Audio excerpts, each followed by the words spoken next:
If you are like most people, there is a gap between the person you are and the person you wish to be. Someone who is consistent, puts in more effort, has discipline and willpower.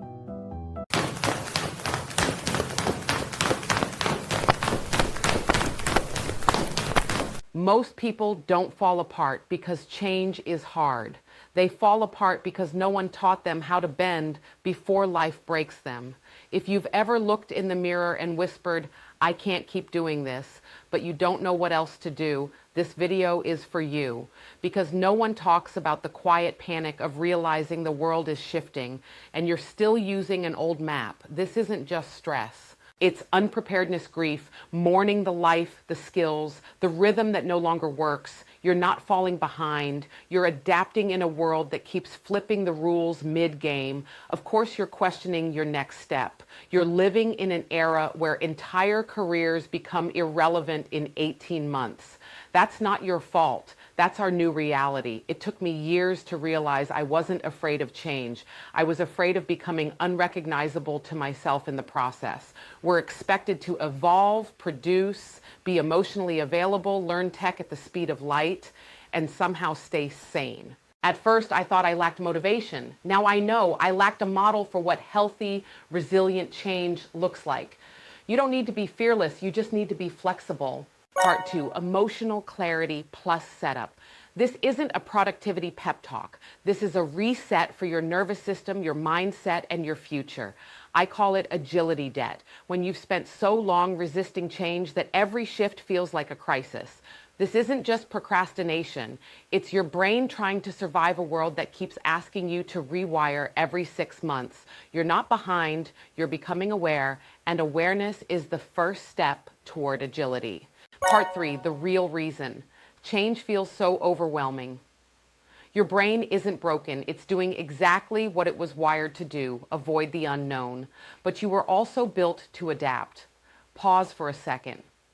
What's one area in your life where you've been clinging to certainty out of fear, not alignment? Write this down. What am I avoiding simply because I don't have a plan for the alternative? Take a breath. What if you're not the problem? Your outdated expectations are. Adapting doesn't happen in straight lines. It comes in loops. Fear, try, fail, adjust. That's the rhythm of real growth. Effective leaders approach negative thoughts and feelings in a mindful, values-driven, and productive way by developing a powerful skill called emotional agility. This ability to manage one's thoughts and feelings can help people alleviate stress, reduce errors, become more innovative, and improve job performance. Here are 4 practices to help you develop emotional agility. First, recognize patterns in your thoughts and feelings so you can tell when you're hooked on them. It's hard to do, but there are certain telltale signs. One is that your thinking becomes rigid and repetitive. Another is that the story your mind is telling you seems like one you've heard before, like a rerun of some past experience. Second, label your thoughts and emotions. Just as you call a spade, call a thought, and an emotion.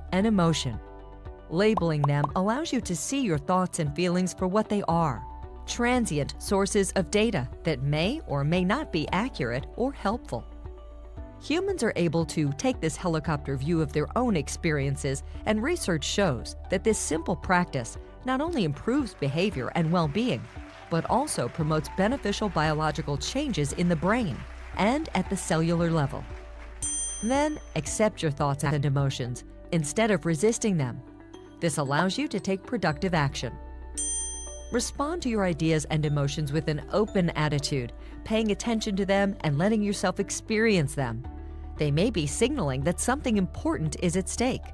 When you're feeling hooked, take 10 deep breaths and notice what's happening in the moment. This can bring relief, but it won't necessarily make you feel good. In fact, you may realize just how upset you really are. The important thing is to show yourself and others around you some compassion and examine the reality of the situation. And finally, act on your values so you can begin to unhook yourself from your difficult thoughts and emotions. By doing so, you expand your choices and increase your ability to act in a way that aligns with your values. Leaders need to focus on the concept of workability. Is your response going to serve your organization in the long term and take you toward being the leader you most want to be? The mind's thought stream flows endlessly, and emotions change like the weather. But values can be called on at any time, in any situation. It's impossible to block out difficult thoughts and emotions. Effective leaders are mindful of their inner experiences, but not caught in them. They know how to free up their internal resources and commit to actions that align with their values. Part 4, Cognitive Flexibility. Train your mind to pivot. The science. Cognitive flexibility is the ability to shift thinking patterns, adapt your beliefs, and see new possibilities without panicking. This is where neuroplasticity comes in, your brain's ability to rewire itself. Even in adulthood, you can train your brain to pivot instead of freeze. The challenge. Most of us weren't taught to question our mental default settings. We cling to how it's always been because repetition feels safe. But repetition without reflection becomes stagnation. You resist, you get anxious, you avoid, you feel stuck, you blame yourself.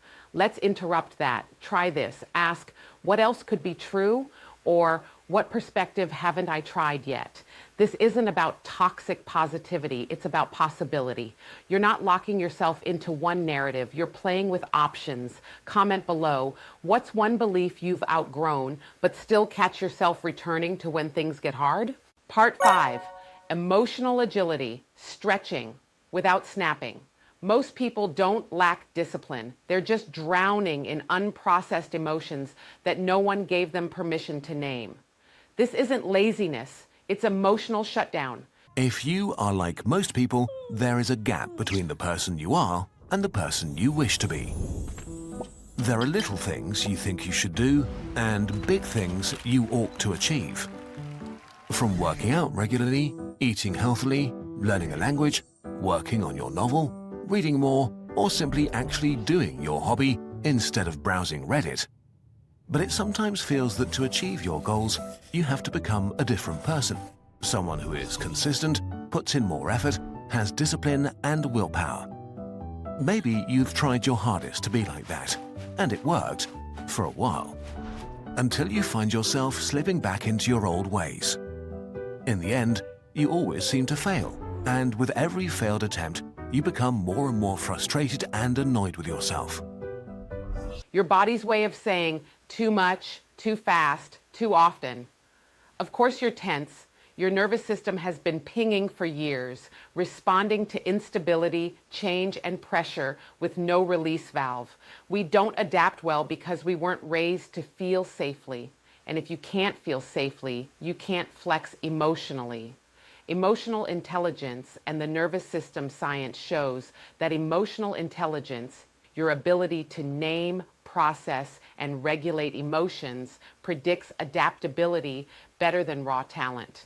Studies confirm that those high in emotional awareness are more resilient in careers, parenting, relationships, every arena where change shows up uninvited.